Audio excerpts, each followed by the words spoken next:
শীতকালের সন্ধেবেলায় যদি এরকম গরম গরম স্যুপ আপনি বাড়ির সদস্যদের পরিবেশন করেন, তাদের পছন্দ হবে এই গ্যারেন্টি 100% আমার।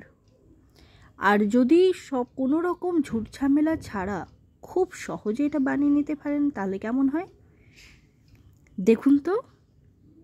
আজ আমি আপনাদের সাথে শেয়ার করব একটা খুব সহজ ইজি একটা ভেজিটেবল স্যুপ রেসিপি, তাও আমরা যে জিনিসটা বাড়িতে প্রত্যেক দিন ফেলে দিই সেই জিনিস দিয়ে। সেটা হচ্ছে ভাতের ফ্যান। আমি এখানে ভাতের ফ্যান ছড়িয়ে রেখে দিয়েছি। আর স্যুপ বানাতে আমাদের যা যা জিনিস লাগবে তার মধ্যে আমি নিয়েছি এখানে অর্ধেকটা গাজর, সেটা আমি কুড়িয়ে নিয়েছি। এখানে আমি নিয়েছি মটরশুঁটি, কর্ন, একটু রসুন কুচি, পেঁয়াজ কুচি এবং বিনস কুচি। আপনারা আপনাদের পছন্দ অনুযায়ী সবজি এখানে অ্যাড করতে পারেন, কোনো অসুবিধা নেই। এবার চলুন তাহলে কি করব। একটা কড়াই চাপিয়ে আমি এখানে 2 চামচ ঘি দিয়ে দিয়েছি। আপনারা ঘিয়ের বদলে বাটারও ইউজ করতে পারেন, তবে তেলটাকে অ্যাভয়েড করার চেষ্টা করবেন।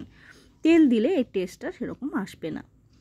এবার ঘিতে প্রথমে আমি রসুন কুচিটা একটুখানি ভেজে নেব। জাস্ট একটুই ভাজবেন, কোনো লাল করে ভাজার কোনো দরকার নেই।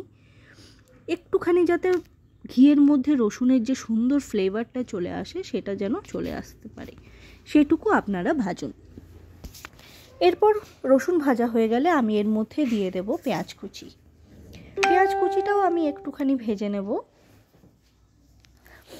সেটাও খুব সামান্য পরিমাণেই ভাজবো। আমি একবারেই কোনো সবজি লাল করে বা বেশি ভেজে ফেলবো না। স্যুপে কোনো সবজি কিন্তু বেশি ভাজা হয় না। এবার আমি সমস্ত যা যা সবজি আমার কাছে আছে সব কিছু আমি একসঙ্গে এখানে দিয়ে দেব। এরকম স্যুপ কিন্তু বাচ্চাদের বলুন বা বড়দেরই বলুন ভীষণভাবে উপযোগী শরীরের জন্য। যদি কেউ অসুস্থ থেকে থাকে, তার মুখের রুচি থাকে না, তখনও আপনি তাকে এরকম বানিয়ে দিতে পারেন। এবার শীতকালের সন্ধেবেলায় খুব ঠান্ডার মধ্যে এরকম গরম গরম স্যুপ খেতে তো আমাদের সবারই ভালো লাগে, আর ভীষণই হেলদি। অ্যাকচুয়ালি আমরা যখন ছোট ছিলাম তখন আমাদের মারা অমনি ভাতের ফ্যান গ্লাসে করে দিয়ে দিত নুন দিয়ে খেতে। কিন্তু এখনকার বাচ্চারা, ওরে বাবারি, তাদের তো মুখে এসব রুজবেই না। কিন্তু তাতে যে কতটা ফাইবার থাকে এবং সেটা তার জন্য উপকার, সেটা তারা বোঝে না। তাই আমাদের মাদের চিন্তা করতে হয় নানা রকমভাবে নানা কিছু খাওয়ানোর। চলুন, গল্প তো অনেক হলো, এবার রেসিপিতে ফিরে আসি। আমি কিন্তু সবজিগুলো ভাজতে ভাজতে সামান্য একটু নুন অ্যাড করেছিলাম।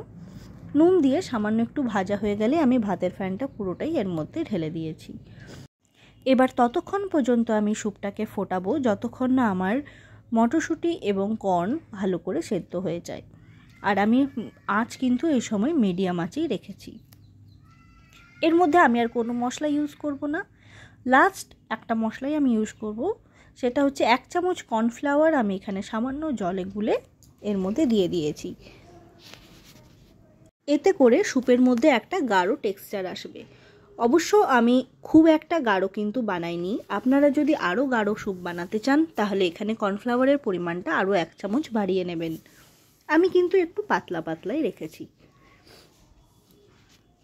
দেখুন, এরভাবে ভালো করে একবার মিশিয়ে নিয়ে আরও একবার আমি ফুটতে দেব।